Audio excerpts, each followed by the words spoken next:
चलिए आज हम अपने डिस्कशन के अगले पॉइंट पर आते हैं, जो कि हमारा टॉपिक होने वाला है revocation of offer and revocation of acceptance.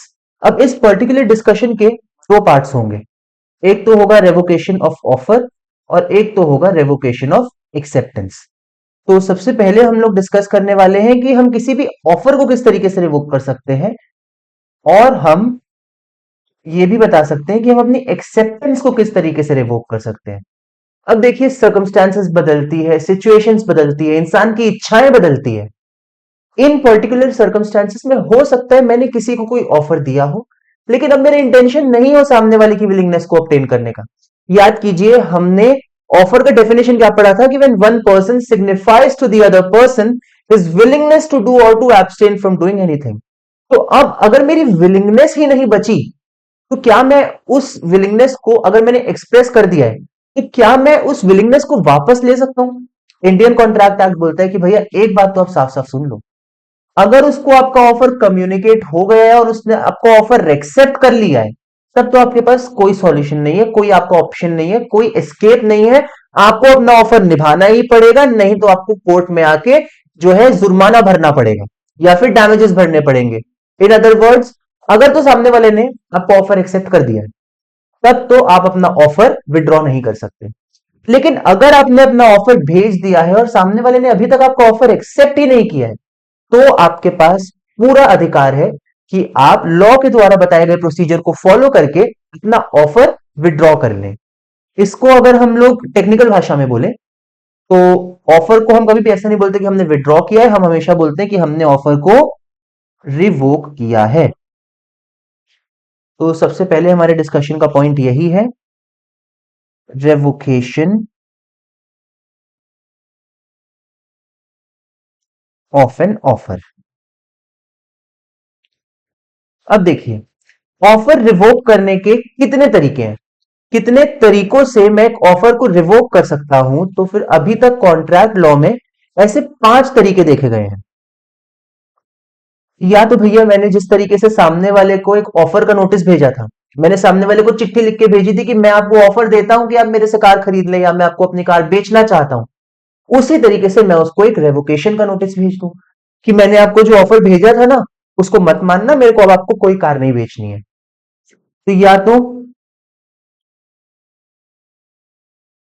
मैं नोटिस के थ्रू अपने ऑफर को रिवोक कर लूं, या तो फिर ऑफर जो है वो पड़े पड़े ही सड़ जाए। पड़े पड़े ही सड़ जाए का क्या मतलब है? अब देखिए, मैंने सामने वाले को बोला कि सर आपके पास ऑफर एक्सेप्ट करने के लिए ना 10 दिन है, 10 दिन में आप ऑफर का रिप्लाई कर दीजिए। अगर आपने रिप्लाई नहीं किया तो फिर मैं मान लूंगा कि आपने ऑफर नहीं एक्सेप्ट किया है। तो अब अगर उसने 10 दिन तक कोई रिप्लाई नहीं किया, 11वें दिन दौड़ के आ रहा है, भैया सुनो ऑफर एक्सेप्ट कर रहा हूं, ऑफर एक्सेप्ट कर रहा हूं, मैं बोलूंगा भैया कितने दिन का समय दिया था मैंने आपको? भैया दिया तो आपने 10 दिन का समय था। तो अगर मैंने आपको 10 दिन का समय दिया है और आप 11वें दिन आ रहे हो, आपके पास कोई लीगल अथॉरिटी नहीं है, कोई आपके पास अधिकार नहीं है कि आप मेरे को कंपेल कर पाओ कि मैं अपने ऑफर को निभाऊं। क्यों? क्योंकि मेरा ऑफर केवल 10 दिन के लिए ओपन था। आप 10 दिन 0 आवर्स और 1 सेकंड पर भी अगर मेरे पास आ रहे हैं, 10 दिन तो खत्म हो गए ना, उससे 1 सेकंड भी अगर लेट हो गया, फिर मेरा ऑफर खत्म है। फिर अगर मैं आपको नया ऑफर दूंगा तो वो एक अलग बात है, लेकिन वो ऑफर केवल और केवल 10 दिन के लिए रहेगा। तो थ्रू लैप्स ऑफ टाइम भी एक ऑफर खत्म हो सकता है। फिर एक तरीका हो सकता है failure to accept condition precedent. अब इसका क्या अर्थ हुआ भैया? याद कीजिए इसके पहले वाला एग्जाम्पल, जो भी इंसान इंस्ट्रक्शंस के हिसाब से दवाई यूज किया और उसको इन्फ्लुएंजा पकड़ा, तो हम ये वादा करते हैं कि हम जो है 10,000 रुपए आपको देंगे। ये ऑफर एक जनरल ऑफर था जो Carlill versus carbolic smoke ball के केस में उस कंपनी ने दिया था। लेकिन अब जो महाशय हैं, जो क्लेम कर रहे हैं कि मुझे 10,000 रुपए चाहिए, उन्होंने जिस तरीके से दवाई खानी चाहिए थी उस तरीके से दवाई खाई ही नहीं। उन्होंने ऑफर तो एक्सेप्ट कर लिया, लेकिन उन्होंने वो कंडीशन परफॉर्म नहीं करी। तो इस केस में इंडियन कॉन्ट्रैक्ट एक्ट बोलता है कि अगर ऐसा है, अगर आपने कंडीशन परफॉर्म नहीं करी और ऑफरर ने बोला था कि आपको कंडीशन परफॉर्म करना जरूरी है, उस केस में आपके लिए वो ऑफर खत्म हो जाएगा। या तो शुरू से वापस आप सारा प्रक्रिया करिए, लेकिन वो ऑफर अगर आपने उसका एसेंशियल कंडीशन ही नहीं निभाया, तो आप कैसे बोल सकते हैं आपने एक्सेप्ट कर लिया है? प्रभु श्री राम के समय पर जब मां सीता का स्वयंवर था, उस टाइम अगर धनुष नहीं तोड़ पाया कोई, तो उसके लिए मतलब ऑफर खत्म है। ऐसे कितने महारथी थे जो मां सीता से शादी करना चाहते थे, परंतु ऑफर एक्सेप्ट करना एक बात है, कंडीशन परफॉर्म करना दूसरी बात है। क्या वो कोई वो कंडीशन परफॉर्म कर पाया? नहीं कर पाया। जब प्रभु श्री राम ने वो कंडीशन परफॉर्म करी, तभी उनका ऑफर एक्सेप्ट हुआ। तो अगर आपने वो कंडीशन परफॉर्म नहीं करी है, तो वो ऑफर वहीं का वहीं खत्म हो जाएगा। और फोर्थ ऑल्टरनेटिव जो है वो है बाय द डेथ और इंसेनिटी ऑफ द ऑफरर।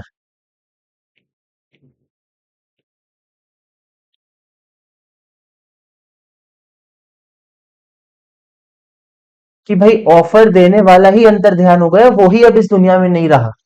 लेकिन इस वाले पॉइंट पे ना एक छोटा सा कैच है। क्या कैच है? कि जब इंसान की डेथ हुई है, वो बात ऑफरी को पता होनी चाहिए। अब मान लीजिए मैं एक इंसान ने 9 फरवरी को एक ऑफर दिया, और उसने बोला ये ऑफर जो है ये 19 फरवरी तक के खुला हुआ है, 19 फरवरी तक के ये वाला जो बात है ये ओपन है। अब इस बेचारे की 11 तारीख को हो जाती है डेथ, लेकिन जो एक्सेप्ट करने वाला इंसान है उसको पता चल रहा है 21 तारीख को, और इसने अपना एक्सेप्टेंस जो है वो 16 तारीख को ही पोस्ट कर दिया है। इसको तो बाद में पता चला, एक्सेप्टेंस पोस्ट करने के बहुत बाद में पता चला कि यार इसकी तो डेथ हो गई है। अब इस केस में इस ऑफर का क्या होगा? इंडियन कॉन्ट्रैक्ट एक्ट बोलता है कि ऐसे केस में अगर तो उसकी डेथ हो गई है और एक्सेप्टर को पता ही नहीं है उसकी डेथ हो गई है, तब जो वादा उसने किया है वो पूरा होना ही पड़ेगा। लेकिन भैया वो इंसान तो नहीं रहा, वादा कौन पूरा करेगा? अब ये केस टू केस डिपेंड करता है। मान लीजिए हो सकता है उसने वादा किया हो अपनी कोई गाड़ी बेचने का, तो वो इंसान बकायदा आ सकता है और गाड़ी लेके जा सकता है पैसे देकर, उसमें तो कोई दिक्कत नहीं है। अगर मान लीजिए वो कोई कलाकार है और उसने कहा कि मैं आपके शो पे आके परफॉर्म करूंगा, पर अब तो वो इंसान रहा ही नहीं, पर्सनल नेचर वाला काम हो गया, तो ऐसे काम में फिर वो ऑफर लैप्स हो जाएगा। ऐसे में आप उसको एनफोर्स नहीं करवा सकते। लेकिन अगर कोई पर्सनल नेचर इन्वॉल्व नहीं है, उसने कोई पर्सनल स्किल आपको नहीं देनी है, मैंने केवल एक सेल परचेज का अग्रीमेंट किया है, और उस बीच में मान लीजिए ऑफरर की डेथ हो जाती है, तो उस केस में अगर एक्सेप्टर को नहीं पता है ना एक्सेप्टेंस पोस्ट करते टाइम, तो वो ऑफर को एनफोर्स करवा सकता है। लेकिन अगर उसको पता है, उसके बाद अगर वो अपने लेटर को पोस्ट कर रहा है एक्सेप्ट करते हुए, तो वो नहीं चलेगा। अगर ऑफरर की डेथ हो गई है, इन वेरी शॉर्ट, अगर ऑफरर की डेथ हो गई है और ऑफरी को पता ही नहीं है उसकी डेथ हो गई है, तब तो वो अपना एक्सेप्टेंस पोस्ट कर सकता है, बिल्कुल जो है उसके लीगल रिप्रेजेंटेटिव्स है वो बाउंड रहेंगे। लेकिन अगर एक्सेप्टर को पता है कि ऑफरर की डेथ हो गई है, तो वो कहां से ऑफर एक्सेप्ट करेगा? ऑफर वहीं का वहीं पे खत्म हो जाएगा। ये है छोटा सा ओवरव्यू। अब जो नोटिस ऑफ रेवोकेशन वाला पॉइंट है ना, वो थोड़ा सा पेचीदा है। थोड़ा सा पेचीदा क्यों है, उसके लिए हम लोग एक सेपरेट हेडिंग डालते हैं, नोटिस ऑफ रेवोकेशन।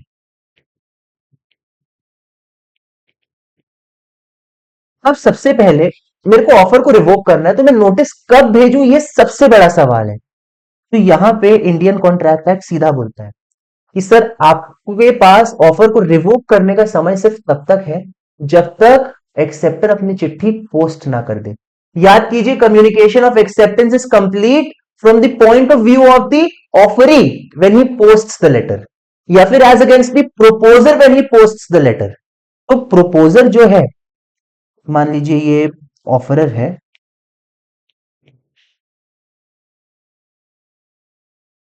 और ये लेट्स जस्ट से ऑफरी है। अब आज की डेट है 9 फरवरी, तो 9 फरवरी को ऑफरर ने जो है वो ऑफर दे दिया, 11 फरवरी को ऑफरी को लेटर मिल गया।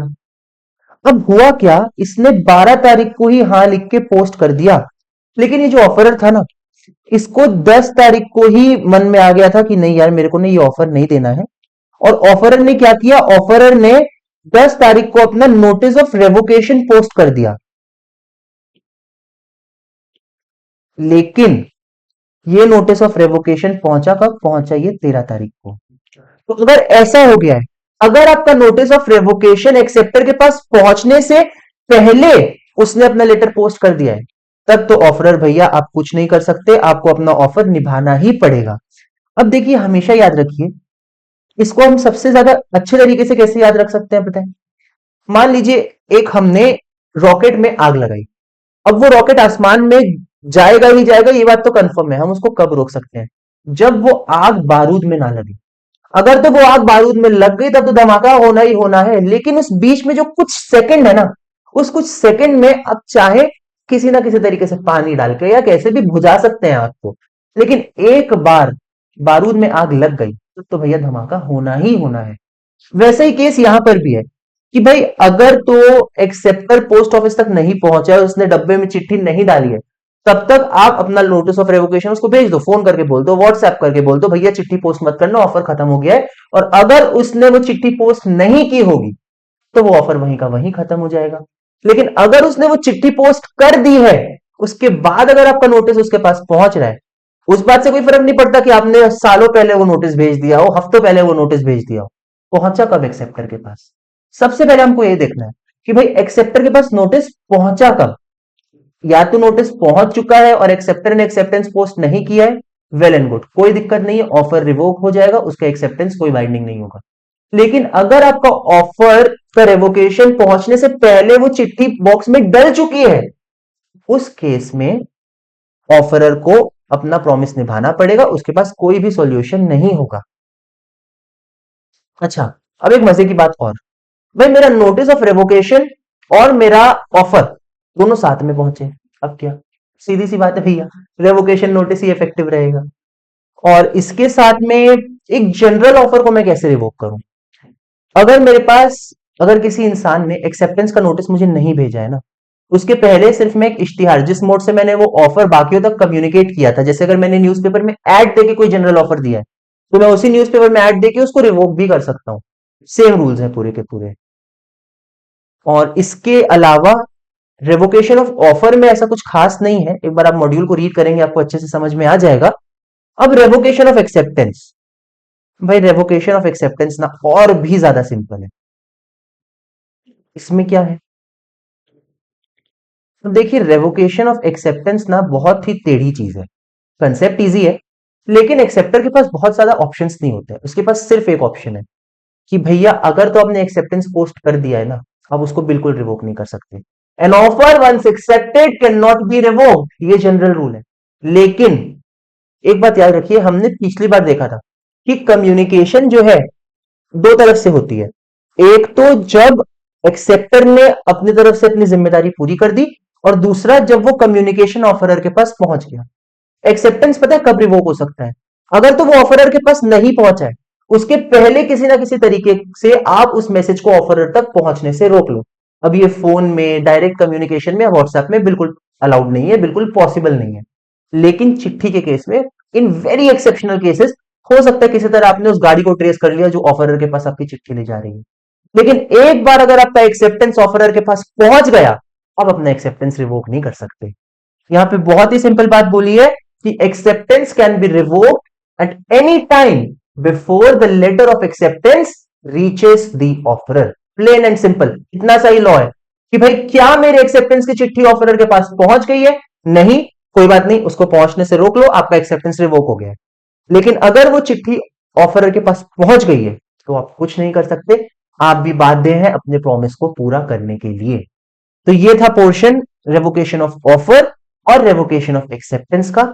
इसके साथ हमारे पहले यूनिट का पहला पार्ट कंप्लीट होता है, जो कि था नेचर ऑफ कॉन्ट्रैक्ट्स। इसमें ना टाइप ऑफ कॉन्ट्रैक्ट्स जो है वो पेंडिंग है, लेकिन उसको मैंने डेलिबरेटली पेंडिंग छोड़ा है।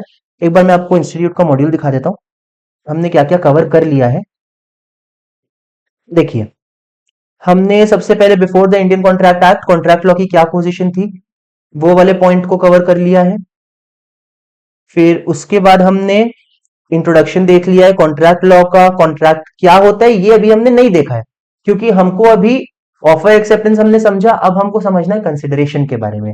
याद कीजिए, कॉन्ट्रैक्ट बनने के लिए चार चीजें चाहिए थी: offer, acceptance, something in return और इंडियन कॉन्ट्रैक्ट एक्ट के रूल्स। तो हमने तो अभी सिर्फ ऑफर और एक्सेप्टेंस पहली सीढ़ी चढ़ी है, अभी तीन सीढ़ियां और बची है। ये तीन सीढ़ियां जो है वो कंप्लीट होंगी, उसके बाद आप एक सही से कॉन्ट्रैक्ट बनाना सीखेंगे। तो अभी तो आपने सिर्फ कॉन्ट्रैक्ट बनाने की ओर पहला कदम रखा है। ऑफर और एक्सेप्टेंस के क्या रूल्स हैं, उनको देने की क्या प्रक्रिया है, उनको वापस लेने के क्या रूल्स है, आपने अभी सिर्फ और सिर्फ उतना सीखा है। तो हमने अभी व्हाट इज अ कॉन्ट्रैक्ट में ये टेक्निकल पार्ट नहीं देखा है, और अग्रीमेंट और कॉन्ट्रैक्ट के बीच का डिस्टिंक्शन नहीं देखा है, essentials of a valid contract नहीं देखा है, और इसके बाद के जितने भी और टाइप्स ऑफ कॉन्ट्रैक्ट्स भी हमने नहीं देखे हैं। उसके बाद हमने जो अपना कवरेज है वो कहां से चालू किया है, यहां से 1.4 से हमने ऑफर कंप्लीट कर लिया है, डेफिनेशन क्या होता है, एसेंशियल एलिमेंट्स क्या क्या होते हैं, क्लासिफिकेशंस क्या क्या होते हैं, एसेंशियल्स क्या क्या होते हैं वैलिड ऑफर के। उसके पश्चात इनविटेशन टू ऑफर क्या होता है, ऑफर और इनविटेशन टू ऑफर के बीच का डिस्टिंक्शन क्या होता है, फिर एक्सेप्टेंस क्या होता है, एक्सेप्टेंस के रूल्स क्या होते हैं, ये सब हमने कवर कर लिया है। Legal rules regarding valid acceptance, communication of offer and acceptance हमारा कंप्लीट है। फिर इसके बाद कम्युनिकेशन ऑफ परफॉर्मेंस हमारा कंप्लीट है, revocation of offer and acceptance हमारा कंप्लीट है, रेवोकेशन ऑफ ऑफर, और इसके बाद ये चैप्टर होता है खत्म। इसके बाद हम आते हैं अपने अगले चैप्टर पे, जिसकी कवरेज हम अपनी अगली वीडियो से चालू करेंगे।